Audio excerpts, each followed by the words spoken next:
Aujourd'hui, je réponds en vidéo à une question qui m'a été posée en message privé d'une personne qui a 2 mois là devant elle d'arrêt maladie dans le cadre de son burn-out et qui veut vraiment clarifier son projet, trouver son projet. Donc si tu es comme elle, si tu es comme moi, eh bien déjà tu commences par te dire plus jamais ça, genre c'est fini, je ne veux plus retourner dans ce boulot, c'est mort, je n'y retourne pas.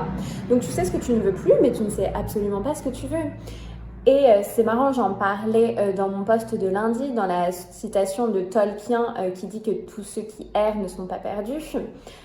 Et en te racontant que bah voilà, moi c'est ce que j'ai ressenti, de témoignages d'autres personnes, c'est un peu ce qui se dégage aussi, c'est que quand tu fais un burn-out, t'es un peu dans ce gros brouillard et voilà, tu sais pas, en plus voilà, tu sais ce que tu veux plus, mais tu ne sais pas ce que tu veux. Bref, je me répète ici.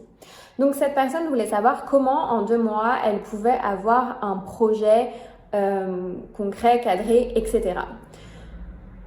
Je vais prêcher pour ma paroisse, mais pour moi déjà, le coaching c'est un excellent moyen d'aller vite parce qu'en fait, il y a une personne en face de toi qui va te pousser, un peu comme un coach de sport. Tu peux faire du sport tout seul si tu as assez de motivation, d'autodiscipline, de bonnes raisons de le faire, etc. etc. Tu vas le faire seul et t'y tenir. Ou alors, tu peux aussi ne pas t'y tenir et avoir besoin d'un coach qui soit là derrière parce que bah, déjà, si tu as rendez-vous avec lui, bah, tu sais qu'il va falloir que tu le rejoignes au parc ou je ne sais où, à la salle de sport, peu importe, pour honorer ta séance. Donc, tu as quelqu'un en face de toi, tu l'as payé, donc tu te dis, bon, bah quand même, je vais pas avoir payé pour rien. Et en fait, cette personne va vraiment te pousser aussi au-delà de tes limites, mais elle sait où s'arrêter parce que on va partir du principe qu'elle est bien formée, donc elle sait aussi comment te pousser à te dépasser sans que tu te fasses mal pour autant. Je trouve que l'analogie globalement est assez vraie pour un coach de vie aussi. Alors, il y a toutes sortes de coachs de vie, et donc il y a des coachs qui, un peu comme dans la même veine que le coach sportif, vont être des coachs de performance. Je ne pense pas que ce soit adapté pour quelqu'un qui vient de faire un burn-out. C'est peut-être plutôt de se tourner vers un coach de l'être qui va vraiment aller travailler en profondeur sur l'être, notamment les croyances limitantes qui est un gros sujet, les blessures, les messages contraignants, les drivers. Voilà, qui va vraiment aller travailler là-dessus. Donc, j'aurais tendance à dire, sur une période de temps entre guillemets aussi courte, si tu ne veux pas passer des mois et des mois, voire des années et des années à être en introspection, et même si honnêtement, une fois que, enfin moi personnellement, je pense que c'est le travail de toute une vie, et là je m'y suis plongée dedans, mais voilà, ça va continuer encore et encore. Mais en tout cas, c'est vrai que le coach qui fait miroir, et ben aussi de par sa formation, de par les outils qu'il a, il va pouvoir te permettre d'aller beaucoup plus vite. Voilà, donc si on met de côté le coach, et je peux te parler notamment de mon parcours. Alors moi déjà, j'ai un parcours où je sens qu'il y a des choses qui se sont fait graduellement avant d'arriver au coaching. Par exemple, quand j'étais encore en poste, bon, j'étais déjà en état de burn-out, déjà en état d'épuisement professionnel, mais je n'avais pas mis de mots dessus, je ne le savais pas, etc. Donc j'ai eu une crise de sens déjà. Je me suis rendu compte d'à quel point l'écologie c'était important pour moi et pour notre avenir à tous, selon moi, selon mes valeurs. Donc j'ai fait une formation, mon job de sens, qui était basée sur l'ikigai. L'ikigai, la technique japonaise où tu allies ce pourquoi tu es doué, ce que tu aimes faire, ce pourquoi le monde a besoin de toi et ce pourquoi tu peux être rémunéré. Donc ce qui te permet de créer quelque chose de globalement très satisfaisant pour toi, quoi. Ta vie de rêve. Sauf qu'en fait, personnellement, en plus au moment où je l'ai fait, j'étais pas du tout prête à faire sauter à tout faire péter. Là où en fait, après avoir vécu mon burn-out, je me suis vraiment dit plus jamais ça. J'ai plus envie, j'y retournerai pas en fait. C'est bon quoi, je suis malade de l'entreprise, je veux vraiment pas y retourner. C'est mort. Et je me suis rendu compte aussi que c'était pas la vie que je voulais en fait. J'avais pas envie de faire métro, boulot, dodo. C'était pas la vie dont j'avais vraiment envie au fond de moi.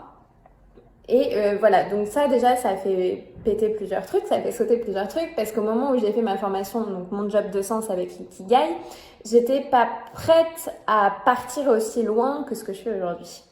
Donc il y a ça, mais donc ça s'est fait graduellement. Il y a eu cette formation. Après, j'ai aussi découvert la méditation bouddhiste.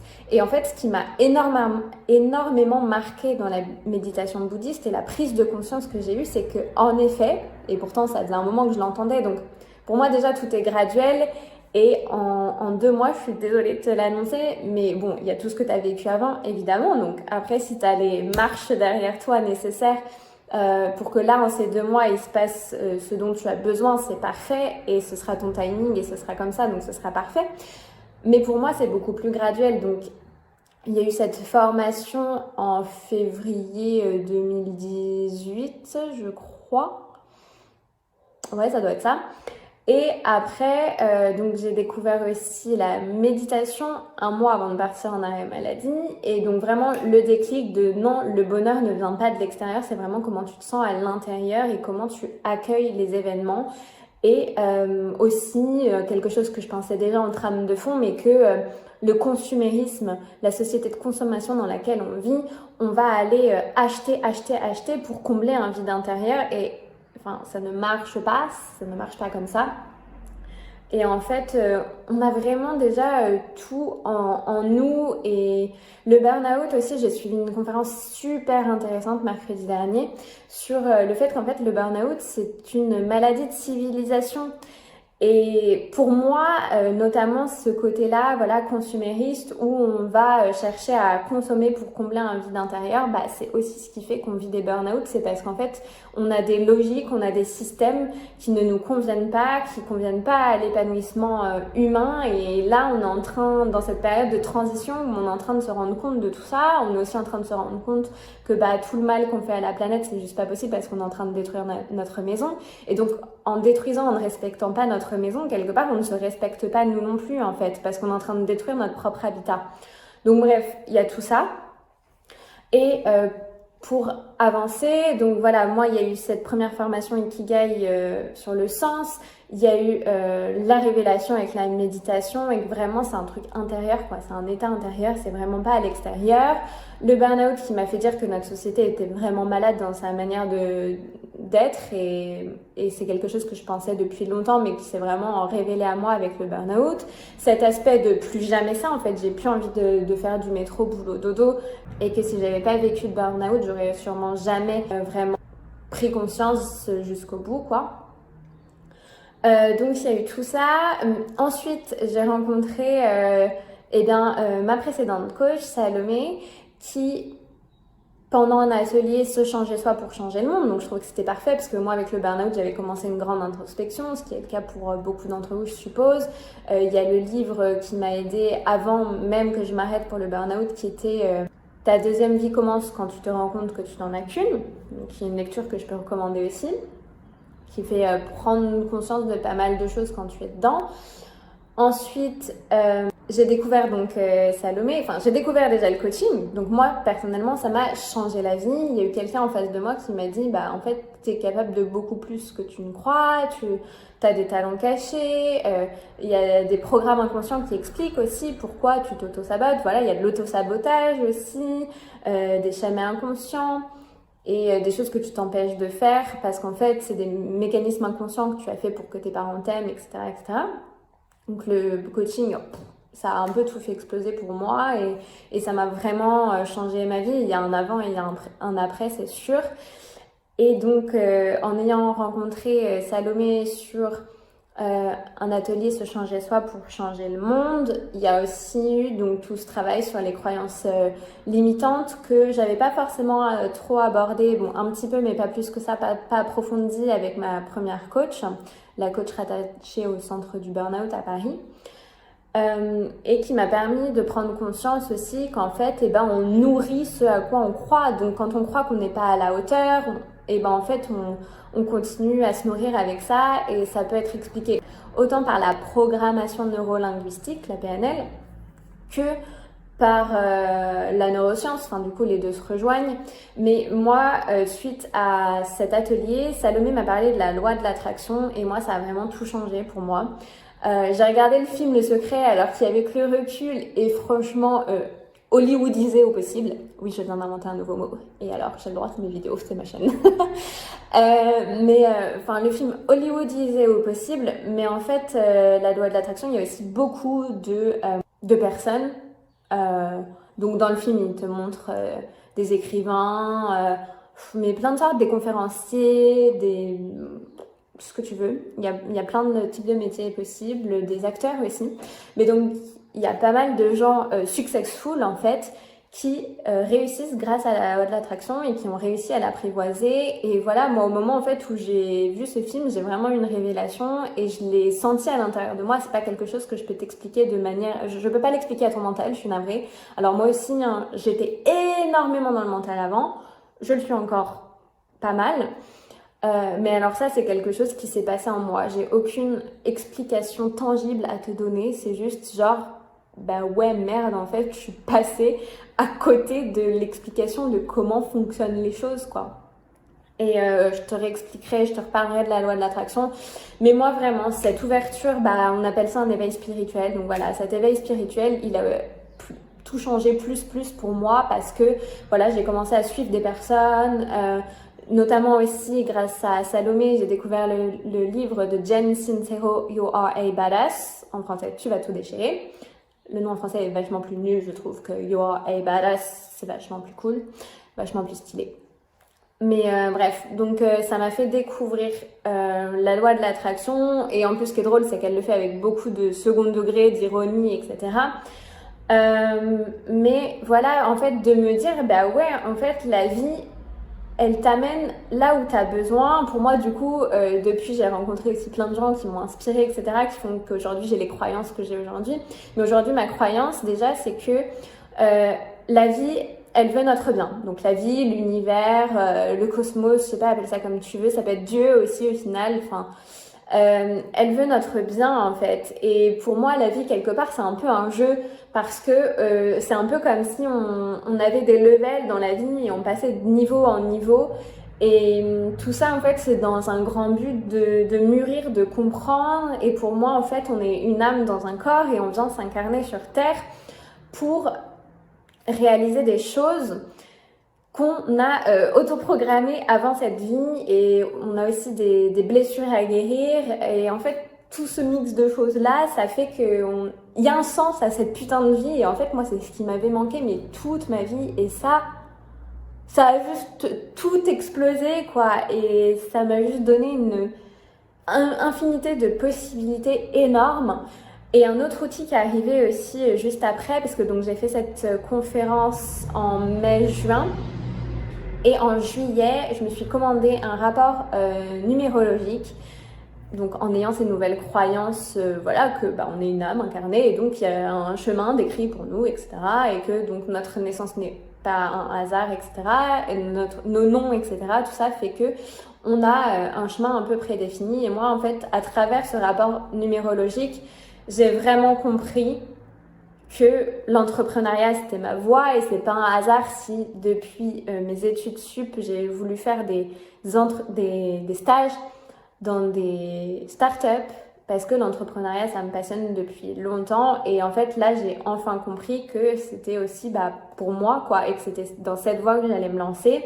Ça m'a fait comprendre tout un tas de choses sur à la fois mon identité profonde, mais aussi ma personnalité un peu extérieure, etc. Comment les gens me perçoivent, comment je suis davantage à l'intérieur. Enfin bref, moi cet outil aussi, ça m'a permis beaucoup de choses en fait. Et souvent c'est bête, mais on a besoin, surtout dans des phases comme ça, je trouve, de personnes en face de soi. Ou en face de soi, où ça peut être un livre, ça peut être un blog, ça peut être une vidéo, ça peut être n'importe quoi, mais en fait quelque chose qui te dit, si en fait, autorise-toi, tu as tout ça en toi, tu en es capable. Et moi je suis convaincue donc voilà, qu'on est des âmes incarnées dans un corps et qu'on a des possibilités infinies et qu'en fait notre vraie nature, comme l'autre fois je te disais pour les émotions déjà c'est la joie. Et notre vraie nature, c'est l'abondance illimitée, comme tu peux le voir dans la nature. Dans la nature, en réalité, il manque de rien, donc c'est vraiment abondant, c'est l'abondance. c'est la créativité, c'est l'expansion, parce que oui, il y a de ça aussi. Pour moi, c'est vraiment une histoire de grandir, grandir, grandir, et c'est ce qui me fait vibrer dans la vie, et c'est vraiment ce que j'ai envie de faire jusqu'au bout de ma vie. Et voilà, c'est la créativité, l'expansion, l'abondance, la santé, la bonté, la générosité, et tout ça, pour moi, c'est vraiment notre essence. Voilà, c'est des choses dans lesquelles je crois et je crois profondément.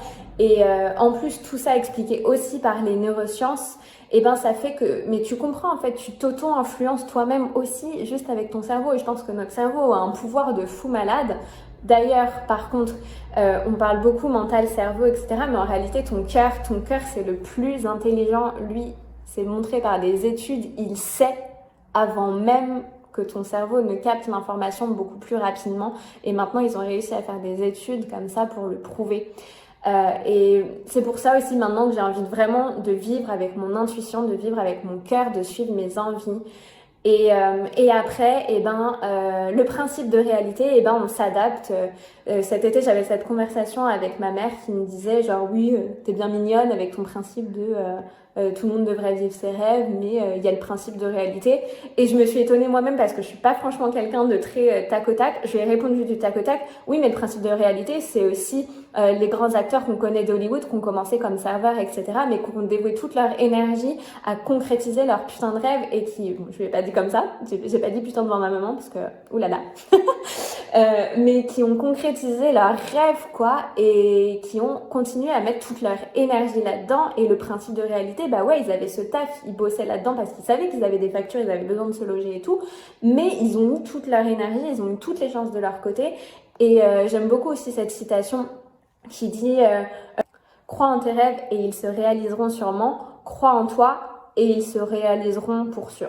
En gros, c'est ça. Désolée, c'est pas la bonne citation et je ne sais même plus te dire exactement qui a dit ça, mais je te le retrouverai. Mais bref, voilà. Pour moi, il y a tout ça. J'ai fait du coup une longue vidéo, contrairement à d'habitude pour ce b.a.-ba des burn-out, mais parce que c'est un sujet clé, je pense, pour moi, vraiment. Là, on a de plus en plus, il y a de plus en plus de gens en fait qui ressentent ce besoin et qui ont cette envie de vivre leurs rêves. Et oui, ça peut sonner bisounours, mais je m'en fous. Maintenant, je l'assume. Je suis une rêveuse. J'ai toujours été une rêveuse et j'ai voulu taire ce côté de moi et ça m'a juste amenée au burn-out, à la dépression. Donc, j'ai plus envie de le taire. Je suis une rêveuse. Je suis loin d'être la seule et je pense qu'on est beaucoup plus que ce qu'on veut bien l'admettre. Et pour moi, aujourd'hui, l'important, c'est vraiment de reconnecter à ça. Et voilà, donc en gardant le principe de réalité, ok, bah le principe de réalité, c'est comment je peux faire pour avoir ce truc qui fait que, bah oui, je continue. La réalité est toujours là, hein, elle s'en va pas pour autant, et c'est pas parce que je crois aux lois de l'univers que pour autant il n'y a plus les factures à payer, il n'y a plus les impôts.